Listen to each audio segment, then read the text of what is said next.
کہ صدقہ دو طرح کے ہوتے ہیں، ایک صدقہ واجبہ ہے اور دوسرا نافلہ ہے۔ ان کی تعریفات بھی میں نے پچھلی نشست میں بیان کی ہیں۔ تو صدقات نافلہ جو ہیں وہ ہر ایک کو لگ جاتے ہیں، ہر ایک کو دے سکتے ہیں، چاہے فقیر ہو، غنی ہو، سید ہو، غیر سید ہو، ہر عام اور خاص، بلکہ جس کو مرضی آپ دینا چاہیں وہ دے سکتے ہیں۔ لیکن پھر بھی زیادہ حقدار جو ہے نا صدقات نافلہ میں بھی فقراء ہی ہیں، ان کا لحاظ رکھا جائے۔ تو باقی جو میں نے مصارف بیان کیے نا وہ ہیں صدقات واجبہ کے۔ تو جو دوست پچھلی نشست میں نہیں تھے ان کے لیے میں عرض کرتا ہوں کہ صدقات واجبہ کیا ہیں، صدقات نافلہ کیا ہیں۔ کہ صدقات نافلہ ویسے کوئی انسان اللہ کی راہ میں خرچ کرتا ہے، صدقہ کرتا ہے، خیرات کرتا ہے، اور صدقات واجبہ میں زکوٰۃ آتی ہے، عشر آتا ہے، یا اسی طرح انسان کوئی منت مانتا ہے۔ تو پیارے اور محترم بھائیوں، صدقات واجبہ کے حقدار صرف فقیر ہیں عام لفظوں میں۔ ویسے تو کافی ڈیٹیل ہے، لیکن ان میں سے کچھ لوگ جو ہیں آج نہیں پائے جاتے جو قرآن مجید کے اندر مصارف بیان کیے گئے۔ تو عام فہم لفظوں میں فقراء ہی اس کے حقدار ہیں۔ غنی یا سید جو ہے اس کو صدقات واجبہ عام اصطلاح جو ہے جس حوالے سے ہماری گفتگو ہے زکوٰۃ کے حوالے سے، کہ زکوٰۃ جو ہے نا وہ غنی یا سید کو لینا حرام ہے، کہ سید جو ہے اس کو زکوٰۃ نہیں دے سکتے۔ کہ میرے محبوب علیہ السلام کا فرمان علی شان ہے کہ ان الصدقۃ لا ينبغي لآل محمد انما هي اوساخ الناس او کما قال۔ کہ میرے محبوب علیہ السلام فرماتے ہیں کہ بے شک صدقہ جو ہے نا یہ آل محمد کے لیے مناسب نہیں ہے، جائز نہیں ہے۔ کیوں؟ کہ یہ لوگوں کے مال کی میل ہوتا۔ تو پیارے محترم بھائیوں، اس سے یہ کلیئر ہو گیا کہ زکوٰۃ جو ہے نا یہ سادات کو، ہاشمی کو نہیں دے سکتے۔ اب یہ سادات کون ہے، ہاشمی کون ہے، اس کے متعلق ڈیٹیل ملتی ہے کہ ہاشمی جو ہے حضرت سیدنا عبد المطلب رضی اللہ تعالیٰ عنہ، ان کے بیٹے عباس اور حارث رضی اللہ عنہما، یہ دونوں، اور ان کے پوتے علی المرتضیٰ، سیدنا جعفر اور عقیل رضی اللہ عنہم، ان کی اولاد، یہ 5 ہستیاں، 2 ڈائریکٹ عبد المطلب جو حضور علیہ السلام کے دادا جان تھے، ان کے بیٹے عباس اور حضرت حارث رضی اللہ عنہما، ان کی اولاد، اور 3 جو ہے نا علی المرتضیٰ شیر خدا، سیدنا جعفر، سیدنا عقیل رضی اللہ عنہم، ان کی اولاد، یعنی ان 5 ہستیوں کی جو اولاد ہے نا اس کو ہاشمی کہتے ہیں۔ آج بہرحال ہاشمیوں کا کرائیٹیریا بڑھ گیا ہے، وہ آپ بہتر سمجھتے ہیں، میں اس طرف نہیں جاتا۔ خیر، جو ان کی اولاد میں ہوگا نا وہ ہاشمی کہلائے گا، اور باقی سید جو ہے نا علی المرتضیٰ شیر خدا کی اولاد، جو سیدۃ النساء فاطمہ الزہرا رضی اللہ تعالی عنہا سے ہے نا، وہ سادات ہے، وہ سید ہے۔ اس کے حوالے سے پروفیسر صاحب منطق کو بہتر جانتے ہیں کیونکہ درس نظامی کے اندر پڑھائی جاتی ہے۔ ایک اصطلاح ہے کہ ہر سید جو ہے نا وہ ہاشمی ضرور ہے، ہر سید ہاشمی ضرور ہے، مگر ہر ہاشمی سید ہو یہ لازمی نہیں۔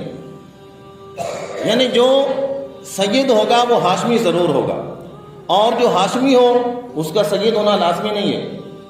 یعنی علی المرتضیٰ شیر خدا کی وہ اولاد جو محبوب علیہ السلام کی لخت جگر، جن کا آج یوم وصال ہے، ان کی اولاد و حسنین کریمین سے جو ہے وہ سادات ہیں۔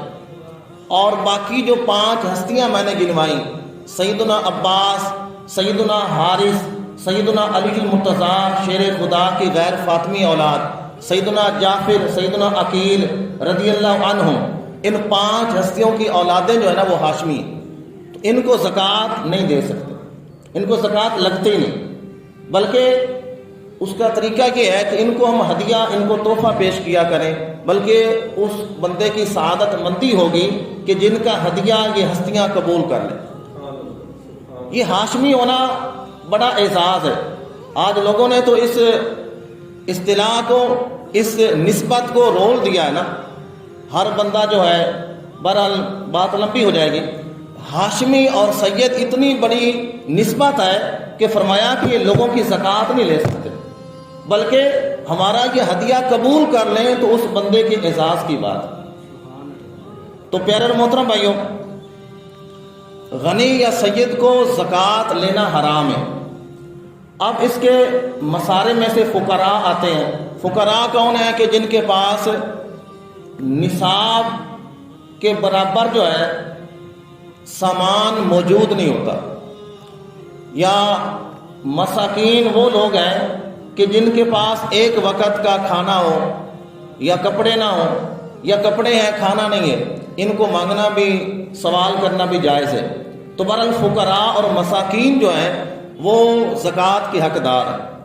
اور کون لوگ زکوٰۃ کے حقدار نہیں ہیں؟ ایک تو میں نے آپ کو عرض کیا کہ سادات ہیں، دوسرے نمبر پہ ہاشمی ہے، تیسرے نمبر پہ مسجد جو ہے اس کو زکوٰۃ نہیں لا سکتی۔ اس میں آپ ایک اصول سمجھ لیں کہ زکوٰۃ کے لیے ضروری ہے کہ آپ اس انسان کو ہینڈ اوور کر دیں، مالک بنانا شرط ہے۔ اب مسجد میں ملکیت نہیں پائی جاتی، مسجد ایک کامن چیز ہے، یہ تو اللہ کی ملکیت ہے۔ اسی طرح کسی انسان کی تجہیز و تکفین کرنا، یا میت کا جو کھانا ہے اس میں زکوٰۃ نہیں لگ سکتی، کسی انسان کی دیت ہے اس میں نہیں دے سکتے، غیر مسلم ہے اس کو نہیں دے سکتے، کیونکہ یہ مسلمانوں کا ہی حق ہے۔ غیر مسلمان جو ہے، عیسائی جو ہے ہمارے ہاں جو کام کرنے آتے ہیں، یہ بھی یاد رکھیں کہ قربانی کے دنوں میں ان کو جو گوشت ہے نا وہ بھی نہیں دے سکتے عیسائیوں کو۔ یہ اللہ کی طرف سے مہمان نوازی کا ہوتا ہے، تو مہمان نوازی کے حقدار اس کے یار ہیں، اس کے دشمن نہیں۔ تو پیارے اور محترم، اسی طرح ایک اہم مسئلہ موجودہ دور میں، جیسے 2 دن پہلے بینک کی طرف سے جناب اناؤنسمنٹ ہوتی ہے اور ہوئی بھی ہے کہ 1 رمضان کو زکوٰۃ کاٹی جاتی ہے۔ یہ بینک میں جو زکوٰۃ کٹتی ہے وہ زکوٰۃ نہیں ہوتی۔ اس کی وجہ کیا ہے؟ اس کی وجہ یہ ہے کہ موجودہ جو دور ہے نا، یہ بیت المال کا نظام منظم نہیں ہے، کیونکہ 2 چیزیں ہوتی ہیں۔ ایک تو جو صاحب نصاب ہے اس کی طرف سے نیت پائی جائے کہ میں زکوٰۃ کو ادا کر رہا ہوں، کہ جب میرے پاس پیسے ہیں نا، اس میں سے میں پیسے الگ کرتا ہوں 1000 روپیہ، تو اس وقت میری نیت ہو کہ میں زکوٰۃ کی نیت سے الگ کر رہا ہوں۔ اور دوسرے نمبر پر یہ ہے کہ مالک بنانا ضروری ہے۔ اب بینکیں کا سسٹم جو دوست جانتے ہیں، یا آگے جو حکومتی سطح پہ اس کا جو مصارف ہوتے ہیں کیسے لگاتے ہیں، یہ آپ بھی جانتے ہیں، یعنی اس کا صحیح مصرف میں نہیں لے کے آتے، صحیح استعمال نہیں ہوتا۔ آگے تو اس کو مزید نہ ہی بات کریں تو اچھی ہے، یعنی لوگ کیا کچھ ہڑپ کر جاتے ہیں۔ تو بہرحال اس کا صحیح نظام جو ہے نا ہمارے ہاں موجودہ پاکستان میں وہ فقراء تک پہنچانے کا نہیں ہے۔ لہٰذا بینک کی جو زکوٰۃ کٹتی ہے وہ زکوٰۃ ہماری طرف سے شرعی طور پہ ادا نہیں ہوتی، باقاعدہ فتاویٰ موجود ہیں۔ 2 کامن چیزیں میں نے آپ کو عرض کر دیں، ایک تو یہ کہ مالک کی طرف سے نیت پائی جائے، اور دوسرے نمبر پہ فقیر کو مالک بنا دینا۔ اب اس میں کتنی خرابیاں ہیں، علماء کرام، پروفیسر صاحب اس کو بہتر جانتے ہیں۔ لہٰذا بینک میں جو زکوٰۃ کٹتی ہے وہ شرعی طریقے پر نہیں۔ تو پیارے محترم، ایک اور چیز کہ جو اپنے اصول و فروع ہیں ان کو زکوٰۃ نہیں دے سکتے۔ اصول و فروع کون ہیں؟ جن سے آپ ہیں یا جو آپ سے ہیں، یعنی اس کو ڈیٹیل میں اگر جائیں کہ جو ہمارے والدین ہیں، ہمارے والدین کے بعد دادا دادی، نانا نانی، اسی طرح جو ہم سے ہیں وہ کون ہیں؟ ہماری اولاد ہے، ہمارے پوتے ہیں، پڑپوتے ہیں، نواسے ہیں، یہ ہمارے زیر کفالت لوگ ہیں۔ اس کے بعد کن کو زکوٰۃ دیں؟ سب سے بہترین تو یہ ہے کہ جو آپ کے بھائی ہیں نا، اگر بھائیوں میں حقدار ہیں، رشتہ داروں میں سب سے پہلے بھائی آپ کے حقدار ہیں، تو آپ ان کو زکوٰۃ دیں۔ اس کی وجہ کیا ہے؟ وجہ یہ ہے کہ میرے محبوب علیہ الصلوۃ والسلام ارشاد فرماتے ہیں کہ مجھے قسم ہے اس ذات کی جس کے قبضہ قدرت میں میری جان ہے، اللہ تعالیٰ اس بندے کا صدقہ قبول نہیں کرتا جس کے رشتہ دار محتاج ہوتے ہیں اور وہ کسی اور پر صدقہ کرتا۔ ایک اور حدیث مبارکہ ہے کہ قسم ہے اس ذات کی جس کے قبضہ قدرت میں میری جان ہے، جس کے رشتہ دار محتاج ہوں وہ کسی اور پہ خرچ کرے تو اللہ قیامت کے دن اس کی طرف نظر نہیں فرمائے۔ آج ہم کس طرف جا رہے ہیں؟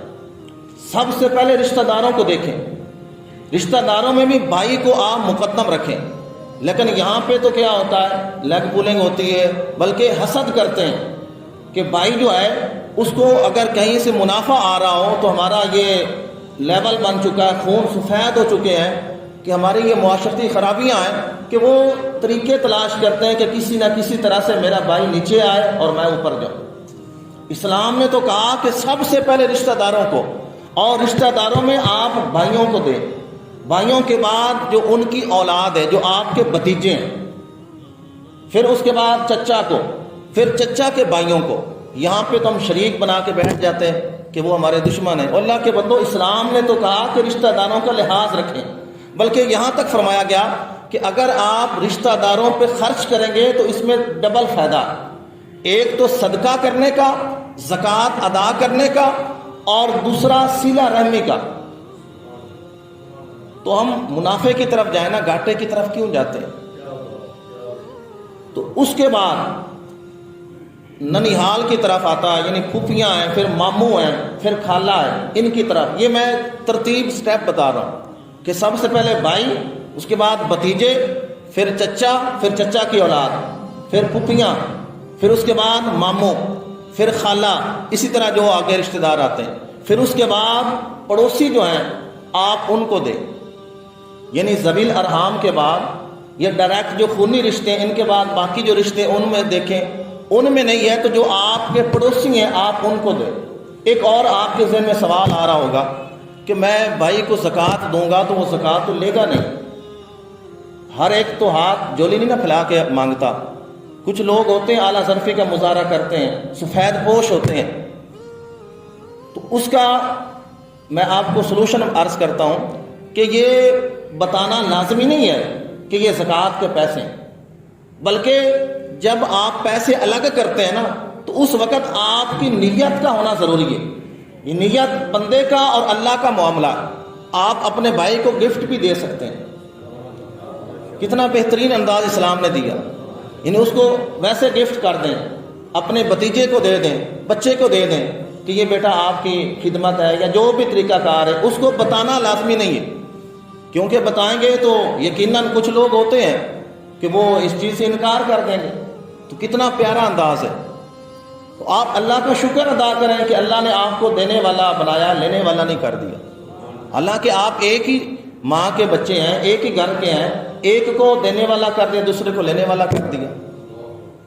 تو پیارے محترم بھائیو، پہلے رشتہ داروں کا لحاظ رکھا کریں، رشتہ داروں کا حق پہلے، پھر اس کے بعد جو رشتہ داروں کے بعد پڑوسی ہیں، پھر آپ آگے آ جائیں شہر میں، پھر مدارس کو دیکھیں کہ جو مدارس واقعہ دین کا کام کر رہے ہیں، یہ نہیں کہ جو دکانداری بنا کے بیٹھے ہوئے ہیں۔ آپ خود دیکھیں، خود چیک کریں، ہر چیز کے اندر یہ انگلیاں برابر نہیں ہیں، دو نمبری۔ مدارس کے اندر بھی ہیں کالی بیٹے، تو آپ دیکھیں کہ جو لوگ صحیح دین کا کام کر رہے ہیں، جیسے مثال کے طور پہ مجھے لاسٹ نشست میں پروفیسر صاحب بتا رہے تھے، یہاں پر بھی الحمدللہ تقریباً 20 بچے زیر تعلیم ہیں جو قرآن مجید کی تعلیم حاصل کر رہے ہیں۔ تو یہ علامہ صاحب اپنی مدد آپ کے تحت کر رہے ہیں، بلکہ پیچھے اتنا بڑا پروگرام کیا تھا، بلکہ ہماری تاندرے والا کی سرزمین پہ اتنا بڑا پروگرام شاید ہی میں نے ایک شخصیت کو کرتے دیکھا۔ ادارے کرتے ہیں لیکن شخصیت بہت ہی کم، بلکہ نہ ہونے کے برابر ہے میری یاد کے مطابق۔ تو وہ اتنا بڑا پروگرام جو پروفیسر مفتی منیب الرحمان صاحب تشریف لائے تھے، وہ بھی اپنی مدد آپ کے تحت کیا تھا۔ تو یہ جب ہم حوصلہ افزائی کرتے ہیں نا ایسے ورکرز کی، ایسے لوگوں کی، تو ان کا دل خوش ہوتا ہے۔ اور سب سے زیادہ جو ہے وہ پیسے کی پریشانی ہوتی ہے. یعنی یہ آکسیجن کی طرح اگر یہ چیز نہیں ہوگی تو انسان پریشان تو ہوتا ہے. تو آپ یہ مدرسہ یہاں پہ ایک کلاس لگ رہی ہے حفظ کی، آپ یہاں پہ معاونت فرمائیں، اور 100% بلکہ 112% یقین ہے کہ علامہ صاحب اس کا صحیح مصرف جو ہے وہ کریں گے، اس کو صحیح حقدار تک پہنچائیں گے. یہ بعض لوگ ہوتے ہیں دکانوں پہ آتے ہیں، یہ وہ یقین جانے، آپ نے سوشل میڈیا کا دور دیکھا ہوگا، ان میں کتنے لوگ جناب بناوٹی ہوتے ہیں، بلکہ بعض تو جناب کروڑ پتی ہوتے ہیں، ایسے بھی دیکھنے میں آیا چند دن پہلے ویڈیو. خیر وہ ایک الگ موضوع ہے. ان لوگوں کو آپ جو ہے نا وہ اگر ہم ان کی حوصلہ شکنی کریں گے نا تو یہ جو بھیک مانگنا یہ ختم ہو جائے گا. اصل ہم ان کی حوصلہ افزائی کرتے ہیں، چلو 2 روپے دے، 2 روپے کر کے پوری آپ حساب لگائیں، یہ لاکھوں اکٹھے کرتے ہیں. تو جو سفید پوش لوگ ہیں گھروں میں بیٹھے ہوئے آپ ان تک پہنچائیں.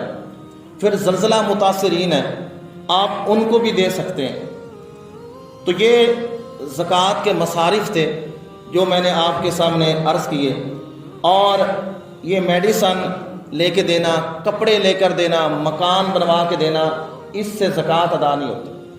وہی بات ذہن میں رکھیں کہ زکوٰۃ کی ادائیگی کے لیے فقیر شرعی کو مالک بنانا ضروری ہے، اس کے ہینڈ اوور کرنا ضروری ہے. یہ نہیں کہ جناب ملازم آپ کے پاس کام کرتا ہے اور آپ اس کو مہینے کے بعد اسے یعنی زکوٰۃ کا بھی لیول سیدھا رکھیں اور اس کو کپڑے لے کر دے دیں، وہ سمجھے کہ میری تنخواہ میں سے اس نے کیا، وہاں بھی کٹوتی ہو جائے یا وہ زیادہ کام کرے. خیر اس کے اندر بڑی قباحتیں ہیں. یعنی اس بندے کی قبضے میں رقم دینا ضروری ہے. کوئی چیز لے کے نہیں دے سکتے کہ جناب چلو میں جہیز ہی بنوا دوں یا کوئی ضرورت مند ہے اس کو میڈیسن لے کر دے دوں. وہ پیسے آپ دے دیں. جیسے اگلے دن ایک دوست مجھ سے مسئلہ پوچھ رہا تھا کہ جناب میں نے سیر پہ نا ایک دوست کو بکریاں دی ہوئی، تو میں نے جب دیکھا ہے تو اس کے بچے جو ہے اس کا گھر کا بڑا ماحول جو ہے نا وہ غربت ہے. تو میں چاہتا ہوں ایون کہ اس نے کہا کہ بکریوں کو صحیح طرح چارہ نہیں ڈال رہا، تو میرا دل کر رہا کہ زکوٰۃ کے پیسوں میں سے نا میں اس کو بکریوں کا چارہ لے کر دے دوں، یعنی اپنا حساب بھی سیدھا رہے اور زکوٰۃ بھی ادا ہو جائے. تو میں نے کہا اللہ کے بندے پیسے اس کی ملکیت میں دینا ضروری ہے. تو آپ کوئی چیز لے کر نہیں دے سکتے. ہاں اس کی مرضی جو چاہے وہ کرے. ہاں آپ بچی کی ملکیت کر دیں، جو فقیر ہو مسکین ہو تو وہ جہیز یا اس کے بعد اس سے آپ لے سکتے ہیں، یا اس کا جو ولی ہو اس کو کہیں کہ اس کو جہیز لے کر دے دیں، یا جو وہ بہتر سمجھے گا. بہرحال ہمارا جو کام ہے وہ پیسے پہنچانا ہے حقدار تک.